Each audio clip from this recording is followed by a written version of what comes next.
October 23, 1912. The air in the number 7 shaft of the Monongahela Consolidated Mine was thick enough to chew. It tasted of coal dust, damp earth, and the metallic tang of human sweat.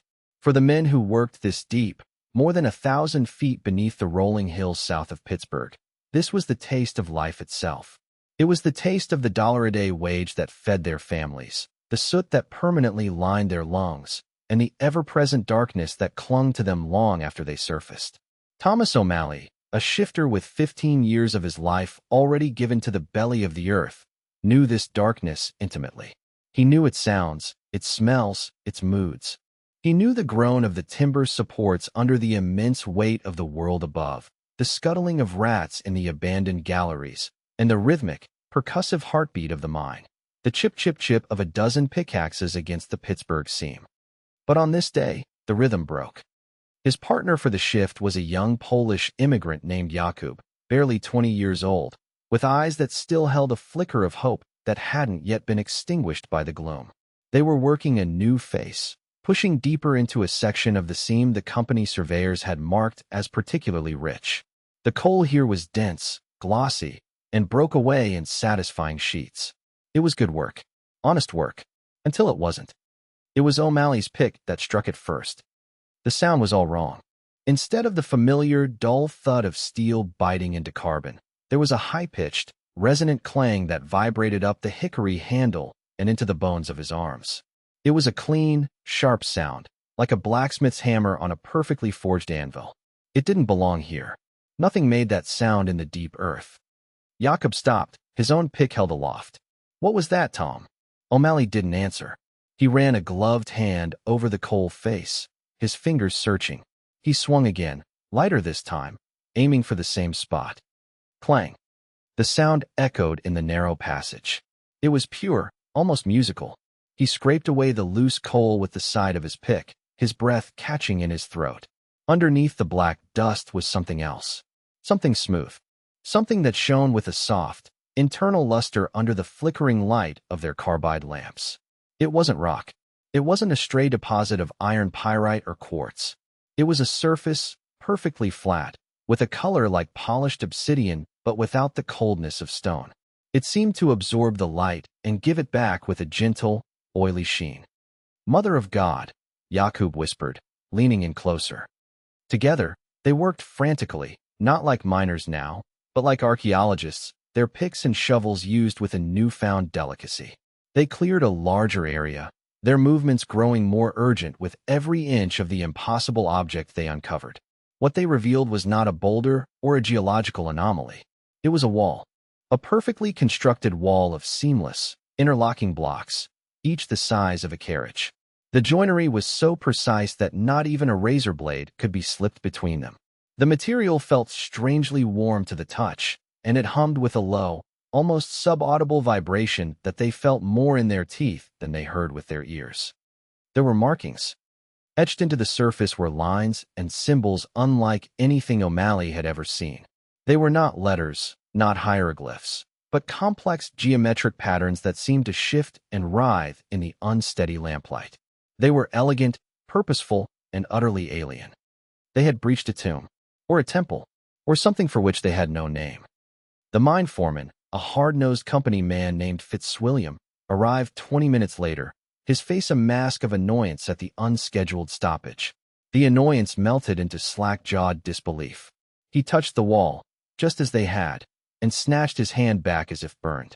He held his lamp close to the symbols, his lips moving silently. He was a man who had seen everything the underground world could throw at a person: collapses, floods, gas pockets that could snuff out a life in a single breath. But he had never seen this. He turned to them, his voice a low, urgent command. "Not a word of this to anyone. Stay here. Don't touch anything."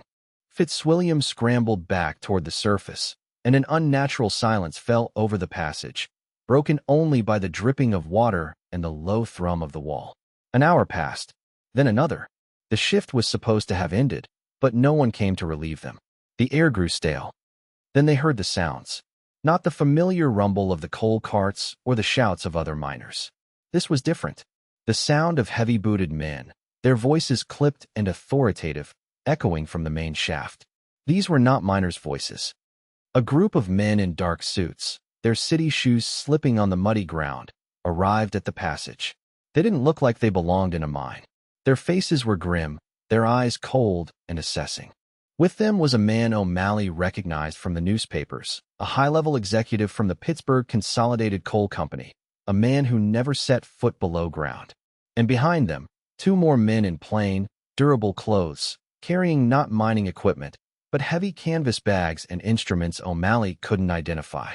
They moved with a quiet efficiency that was more unnerving than any foreman's bark. The company executive didn't speak to O'Malley or Jacob. He addressed Fitzwilliam in a hushed, intense whisper. The men in suits began taking measurements, scraping a sample from the wall into a lead-lined box, and taking photographs with a large, cumbersome camera that produced flashes of blinding magnesium light. They worked quickly, silently, with a chilling sense of purpose. Within the hour, the order came down. The number 7 shaft was to be permanently sealed. They cited geological instability, a risk of catastrophic collapse. It was a lie, and everyone knew it. The shaft was the most productive in the entire mine. The company was spending a fortune to open it. But the lie was official, printed on notices that were posted the next morning. O'Malley, Jacob, and the other men from the shift were pulled aside. They were given a bonus, a full month's wages, and a warning. They had seen a gas pocket, a trick of the light. They would forget what they saw. They would never speak of it again. Their jobs, their families' well-being, depended on their silence. Jacob, terrified, nodded quickly.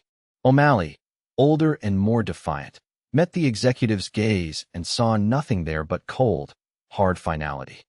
As they were being escorted out, the timber crews were already moving in, not with braces and supports, but with dynamite and tons of rock fill. They were not shoring up a mine. They were burying a secret. They sealed the shaft within the hour. But that is not where the story ends. For most, it is a story that never even began. A footnote in a dusty company ledger, a ghost story whispered by old miners and dismissed as fantasy. The official record states that the Monongahela Mine No. 7 was closed due to seismic instability on October 24, 1912. A minor industrial incident. A footnote of local history. They're lying. Here is what they don't want you to know. Here is the story they tried to erase. The incident in Pittsburgh was not an isolated event. It was a single, terrifying glimpse into a history that has been systematically buried, hidden, and denied. A history that proves our understanding of the world, of our own past, is a carefully constructed fabrication. What Thomas O'Malley's pickaxe struck that day was not just a wall. It was the edge of a forgotten world. A world of impossible engineering, of lost science, of beings who built on a scale that dwarfs our grandest achievements. And the men who sealed that shaft were not just company executives protecting an investment. They were the guardians of a lie so profound and so fundamental that they would stop at nothing to protect it. Welcome to the story of what lies beneath our feet and the conspiracy of silence that keeps us from seeing it. Thomas O'Malley was a man of simple habits and deep convictions. He was not a man given to flights of fancy. The world to him was coal, family, and faith, a trinity of hard realities. But what he saw in the deep dark changed him. The silence he was paid for was a heavy burden, and it festered. He kept a journal, a small, leather-bound book where he practiced his lettering and kept track of household expenses. After October 23rd, the entries changed. In a cramped, careful script, hidden between notes on the price of lard and the cost of a new pair of boots for his son, he wrote what he could not say aloud. November 5th, 1912. The humming. I still feel it in my bones.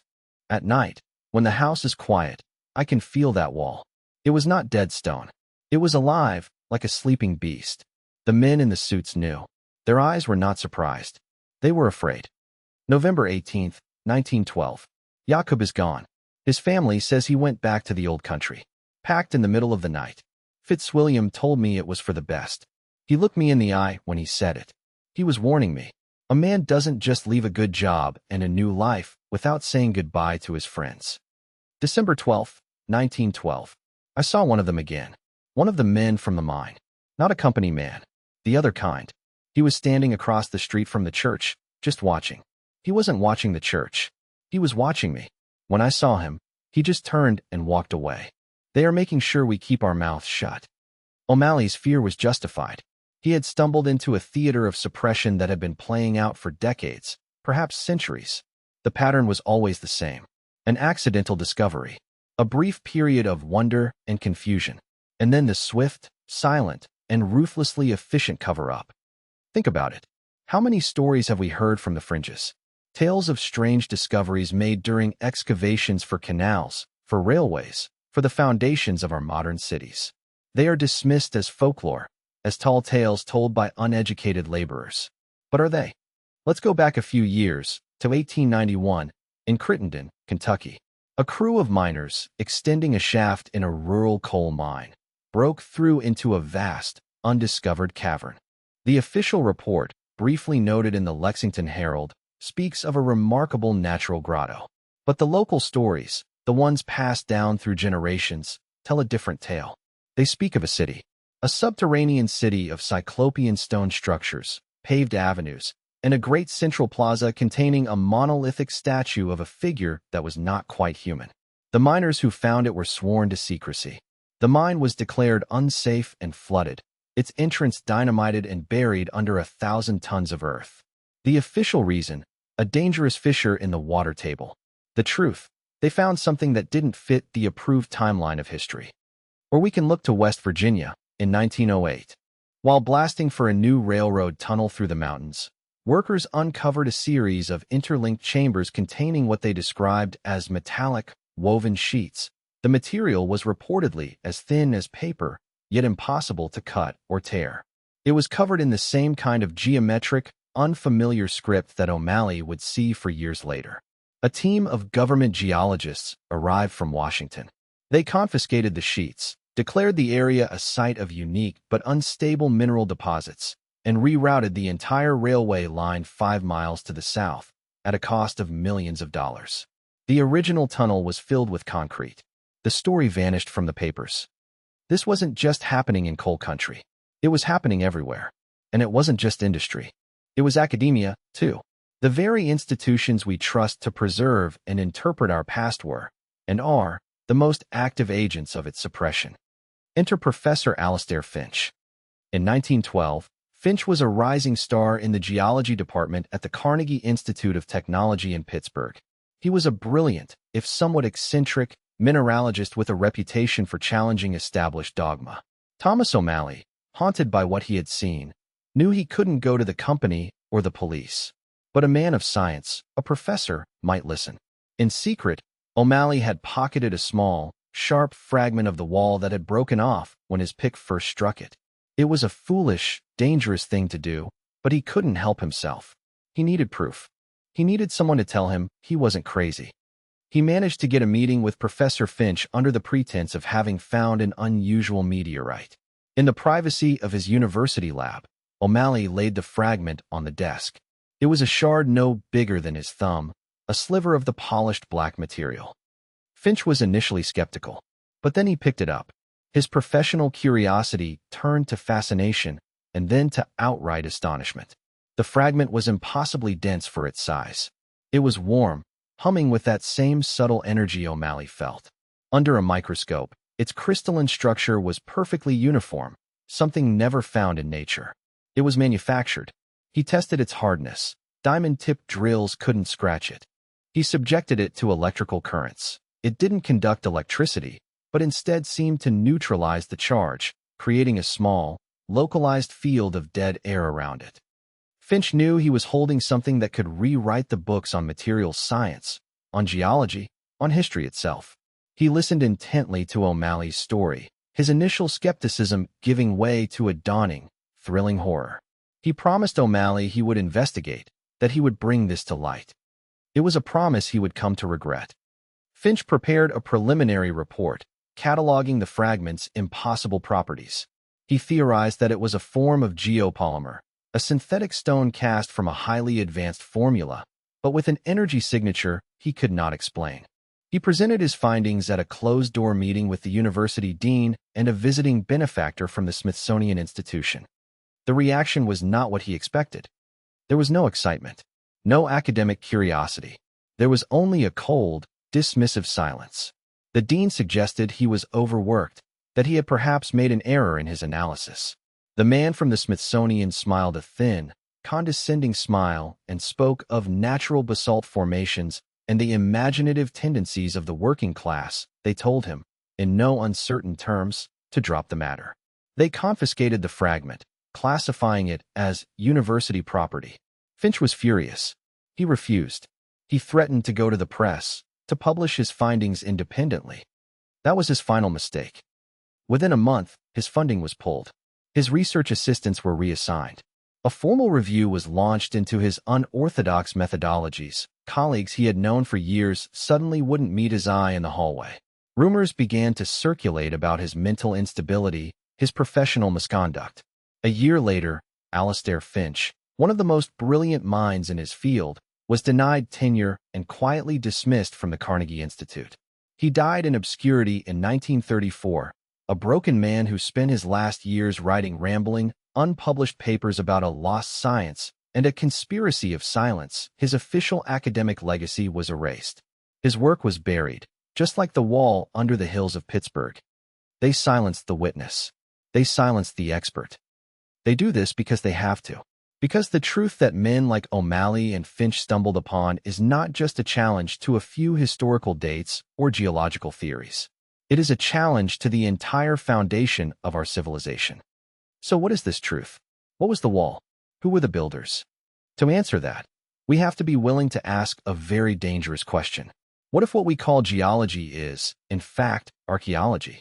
The official narrative tells us that our planet's surface is the result of billions of years of slow, natural processes. Volcanism, erosion, sedimentation, tectonic uplift. They show us diagrams of rock strata, each layer representing a vast epoch of time. They tell us that mountains are pushed up by colliding continents and valleys are carved by glaciers and rivers. But what if that's only part of the story? What if much of the world we see around us is not natural at all? What if it is the ruin of a former world? A world built on a scale so colossal that we mistake its remnants for mountains and its foundations for bedrock. This is where we must confront the idea of a lost, global, technologically advanced civilization. A civilization that preceded our own recorded history by millennia. A civilization that did not build with bricks and mortar, but with the very substance of the planet itself. They were masters of geology, of chemistry, of frequencies and vibrations. They didn't quarry stone, they liquefied it, casting entire structures, entire landscapes, using formulas for geopolymers that would harden into materials like the one found in the Pittsburgh mine. Materials that were stronger than diamond, that could last for eons, and that could interact with the planet's natural energy fields. They built a world-girdling infrastructure. The wall under Pittsburgh was not a wall. It was a conduit, a piece of a vast, subterranean power grid that drew on the telluric currents of the Earth itself. The humming O'Malley felt was the residual energy of a system that had been dormant, but not dead, for thousands of years. This civilization harnessed free, limitless energy. They understood the principles of acoustic levitation and sonic resonance, allowing them to move and shape multi-ton blocks of stone with the ease that we move bricks. Their architecture was not just for shelter. It was functional, designed to harmonize with the planet's frequencies, promoting health, enhancing consciousness, and powering their society. What happened to them? The evidence points to a cataclysm, a reset event of unimaginable proportions. Not a simple flood or an earthquake, but a planet-altering catastrophe. Some researchers point to a massive plasma discharge from the sun or a close pass by a celestial object that triggered widespread geological liquefaction. The Earth itself turned to mud. Entire continents were buried under hundreds, even thousands, of feet of liquefied soil and rock, which then rehardened. This mud flood is the great secret buried in our geology. It is the reason why we find ancient buildings with their lower floors and windows buried deep underground. It is the reason why miners like Thomas O'Malley break through a seam of coal and find a perfectly engineered structure where no structure should be. The coal seam itself is simply the compressed organic matter from the vibrant, thriving world that was buried in the cataclysm. They are literally digging through the ruins of a lost age. The builders of this former world were not primitive. They were our superiors. And the so-called Industrial Revolution of the 19th century was not a great leap forward for humanity. It was the beginning of an age of controlled, inefficient, and polluting energy, deliberately introduced by a small elite who had rediscovered fragments of the old knowledge and sought to monetize it, rather than liberate humanity with it. They gave us coal and oil to keep us dependent, to keep us paying, when the earth itself offered limitless, clean energy for free. This is the secret they are protecting. The wall in the Pittsburgh mine was a threat to this entire control system. It was proof of a different history, proof of a different science, proof of a different and far greater human potential. And that is why the men in the dark suits, the agents of the industrialists and their academic enforcers, moved so quickly. They couldn't allow that proof to see the light of day. They had to bury it again, deeper this time, under tons of rock and a mountain of lies. Let's reconnect the dots. The fragment that Professor Finch analyzed, the one that neutralized electricity. It wasn't just a building material. It was a piece of technology. The symbols on the wall were not just decoration. They were circuit diagrams, schematic representations of the energy flows they were designed to manage. The entire structure was a machine, built into the crust of the planet. The institutional antagonist in this story is not just a single company or a shadowy government agency. It is the entire edifice of modern, materialistic science and history, an edifice built and funded by the very industrial powers whose legitimacy rests on the lie of progress. Think of the great industrial titans of the early 20th century. Carnegie, Rockefeller, Mellon, Morgan. These men weren't just building factories and railroads. They were building a new narrative for humanity. They poured their immense fortunes into founding universities, museums, and scientific institutions. The Carnegie Institute, the Smithsonian, the Rockefeller Foundation. We see them as philanthropists, as patrons of knowledge. But what if their purpose was not to disseminate knowledge, but to control it, to curate it, to create a version of history and science that served their interests? A history where they are the heroes, the bringers of progress and light. A science that validates their technologies, combustion engines, fossil fuels, centralized power grids, while dismissing anything that challenges that paradigm as fringe or pseudoscience. They created a priesthood of experts, academics who owed their careers and their funding to the system. Men like the dean who dismissed Professor Finch. Men who understood that their job was not to seek the truth, but to uphold the dogma. The system is designed to be self-policing. Any anomaly, any piece of evidence that contradicts the official story, like a perfectly machined wall in a coal seam, is to be ignored, explained away, or, if necessary, actively suppressed. This is not an old story. It continues today. The work of men like Alastair Finch did not die with him. It is carried on by a new generation of independent researchers, the modern seekers, who operate outside the compromised walls of mainstream academia. Men and women who spend their own money, who risk their reputations, to dig through forgotten archives, to re-examine old evidence, and to piece together the puzzle that the establishment has tried so hard to scatter. One such researcher, a man we will call Julian Croft, has spent the last 20 years compiling a massive database of these impossible discoveries. He is the one who unearthed the brief mention of the Crittenden, Kentucky discovery in the newspaper archives. He is the one who tracked down the declassified, heavily redacted geological surveys of the West Virginia Railroad project. And, most importantly, he is the one who found the personal papers of Professor Alastair Finch, stored in a dusty attic by a great-nephew who had no idea of their significance. Within those papers was Finch's full, unpublished report on the Pittsburgh fragment, a report that goes far beyond the preliminary findings he presented to the university. In it, Finch details further experiments he conducted in secret after his dismissal. He discovered that when exposed to specific sonic frequencies, the fragment would emit a faint, coherent light. He found that it would lose all of its weight, becoming lighter than air, when placed within a specific configuration of magnetic fields. He was rediscovering the physics of the builders. Finch theorized that the entire global grid of which the Pittsburgh Wall was a part could be reactivated. He believed it was a communications and energy network, but also something more. He wrote that the frequencies it generated were tuned to the resonant frequencies of the human brain, and that living within its field would have enhanced intuition, creativity, and perhaps even longevity. He believed the cataclysm had not destroyed the system, but had simply knocked it out of tune. This is the knowledge they fear. The knowledge that our current state, sick, divided, and struggling, is not our natural state. It is an artificially induced condition, maintained by the suppression of our own history and our own technological birthright. The motive for the cover-up isn't just about protecting academic reputations or energy monopolies. It's about controlling the very definition of what it means to be human. And this pattern is not confined to America. It is global. The deeper you dig, the more you realize that the conspiracy of silence is worldwide, because the civilization it seeks to hide was also worldwide. Travel to the Andes Mountains in Peru. Stand before the fortress of Sacsayhuaman. Mainstream archaeology tells you that this was built by the Incas using simple bronze tools and stone hammers.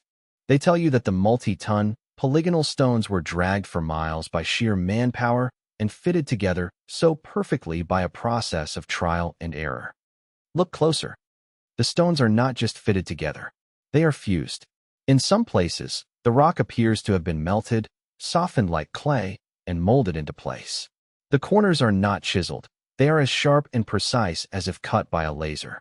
And on the lower, most ancient levels of the structure, you find the same material seen in other impossible sites around the world, a type of vitrified, hardened geopolymer that defies any conventional explanation. Local legends do not speak of the Incas building this place. They say it was built by a race of giants in a time before the sun, using a magic that could soften stone. Is it magic? Or is it a technology we no longer understand? A technology of sonic resonance and molecular manipulation. Sacsayhuaman is not a fortress. It is a power plant, a massive resonant structure designed to draw energy from the earth, just like the conduit under Pittsburgh. Now, go to the other side of the world, to the remote Yakutia region of Siberia, an area known to the local Yakut people as Yuliu Churkchek, the Valley of Death. For centuries, they have told stories of strange, metallic structures buried in the permafrost. They describe them as giant, reddish-colored cauldrons or houses of iron that are warm to the touch, even in the depths of the Siberian winter. Hunters who spent the night near them would fall ill with a strange sickness. The legends say these cauldrons were placed there by ancient demons of the sky. In the 1970s, Soviet geological expeditions, drawn by the strange magnetic anomalies in the region, confirmed the existence of these objects. Their secret reports speak of large, semi-spherical objects made of an unknown metal alloy, buried deep in the frozen ground. They are not meteorites. They appear to be manufactured. What are they? Are they defensive installations? Beacons? Or are they nodes, capacitors in the same global energy grid, still emitting residual energy after thousands of years of dormancy? The Russian government, like the American government before it, has sealed off the area and classified all research into the phenomenon. The pattern holds: discovery, suppression, silence. We can even look at the most studied place on Earth, the Giza Plateau in Egypt. For 2 centuries, we have been told a story. The story of pharaohs, slaves, ramps, and ropes. The story of tombs built to house the mortal remains of kings. But this story is full of holes. No mummy was ever found in the Great Pyramid. The precision of its construction, its alignment to true north, and its complex internal geometry are far beyond the capabilities of a Bronze Age society. What if the Great Pyramid was never a tomb? What if, like the other sites, it was a machine? The so-called King's Chamber is built of solid granite, a stone rich in quartz crystals. The dimensions of the chamber create a specific resonant frequency. The sarcophagus within it is not a coffin. It is a resonator tuned to the F-sharp chord, a frequency known to have profound effects on the human brain. The shafts pointing out to the stars were not for the pharaoh's spirit to ascend. They were waveguides. The entire structure was a massive, piezoelectric power plant designed to convert the mechanical stresses of the Earth's vibrations into electromagnetic energy. It was the central hub of the ancient global grid. The official story of Egypt is a lie, a simplified fairy tale painted over a reality that is far more complex and far more advanced. The Egyptologists, like the geologists at the Carnegie Institute, are the guardians of this lie.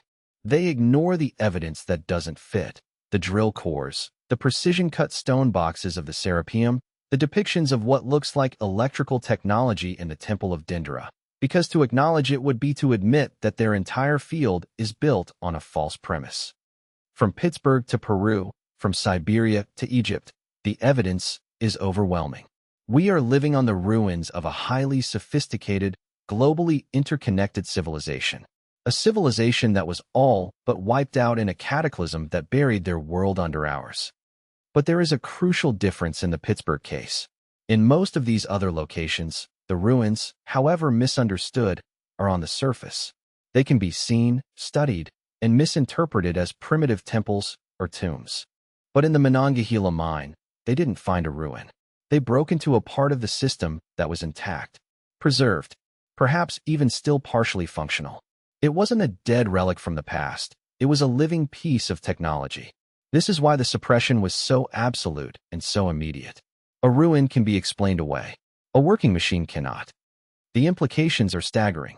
If that subterranean grid still exists, if it could be understood and reactivated, it would render every oil derrick, every coal mine, every nuclear power plant on the planet obsolete overnight. It would mean the end of the energy economy as we know it. It would mean the end of the power structures that are built upon the control of that economy. It would be the greatest liberation in human history. And that is precisely what the powers that be cannot allow. So we must ask the final, most important question. Why? What is the ultimate motive for a cover-up of this magnitude, maintained for over a century, across nations and ideologies? The first and most obvious motive is greed. The control of energy is the control of the world. The men who owned the coal mines and the oil fields in 1912, the ancestors of the corporate energy giants of today, had a vested interest in ensuring that their model of scarce, expensive, and polluting energy was the only one available. Free, limitless energy from the earth itself is not a marketable commodity. You cannot put a meter on it. The discovery of a functioning piece of this ancient grid was not a scientific breakthrough to them. It was a mortal threat to their business model. So they buried it. Simple, brutal economics. But the motive runs deeper than that. It goes beyond money, to the control of knowledge itself. Our entire academic and historical framework is built on the idea of linear progress. We started as primitive cavemen, slowly learned to farm, built cities, and progressed through the Bronze Age and the Iron Age to our current technological peak. This narrative is incredibly flattering. It makes us feel like we are the pinnacle of creation, the smartest and most advanced humans who have ever lived. It also makes us dependent on the institutions that define that progress. The existence of a far more advanced ancient civilization shatters this narrative. It proves that our history is not a straight line up, but a cycle of rise and fall. It proves that we are not the pinnacle, but perhaps a shadow, a lesser echo of what came before. It suggests that we have not gained knowledge, but lost it. This is a profoundly destabilizing idea. It undermines the authority of every university, every museum, and every history book. To protect their own authority, their own status as the arbiters of truth, the academic establishment has a powerful incentive to ridicule, discredit, and bury any evidence that contradicts their carefully constructed timeline. Alastair Finch was not just a threat to the coal industry. He was a heretic challenging the very dogma of the Church of Progress. But there is a third, even deeper motive, the most profound reason of all. It is not just about controlling energy or history. It is about controlling human potential. Consider the world that Alastair Finch began to glimpse in his secret research. A world powered by harmonic frequencies that enhanced human consciousness. A civilization that built its environment not just for shelter, but for the spiritual and intellectual elevation of its inhabitants. They understood the deep connection between the planet, the human body, and the cosmos. They knew that we are not just biological machines, but resonant fields of energy, capable of far more than we are told. This is the ultimate secret. The technology of the ancients was not just external, it was internal. It was a technology of consciousness. By suppressing this knowledge, the controllers of our world have done more than just hide our history. They have hidden our true nature from us. They have trapped us in a low-frequency, materialistic paradigm. They keep us sick, fearful, and divided, fighting over scraps of resources, because a healthy, enlightened, and unified population would be impossible to control. They have taught us that we are powerless, that we are separate from each other and from the planet, because this belief serves their agenda of domination. The humming wall in the Pittsburgh mine was a reminder of a time when we were not powerless. It was a key to a world without masters, a world of limitless potential. And they took that key and buried it, because they would rather rule over a prison than live as equals in a paradise. Thomas O'Malley lived until 1954. He never spoke publicly about what he saw. The company's warning, the disappearance of his friend Jakub, and the quiet surveillance he endured for years afterward ensured his silence. But he never forgot.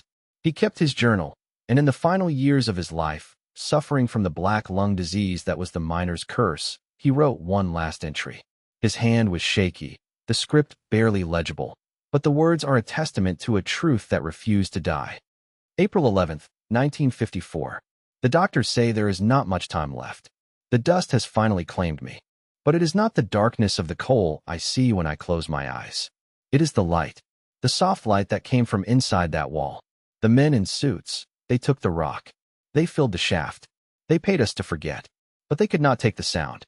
For 42 years, I have carried it with me. A low, beautiful hum. It is not the sound of stone. It is the sound of a world that is still alive, sleeping under our feet. They told us we found nothing. But we found everything. We found proof that the world is bigger and older and more full of wonders than they will ever let us know. They built everything. We built nothing. I hope one day, someone will have the courage to dig again.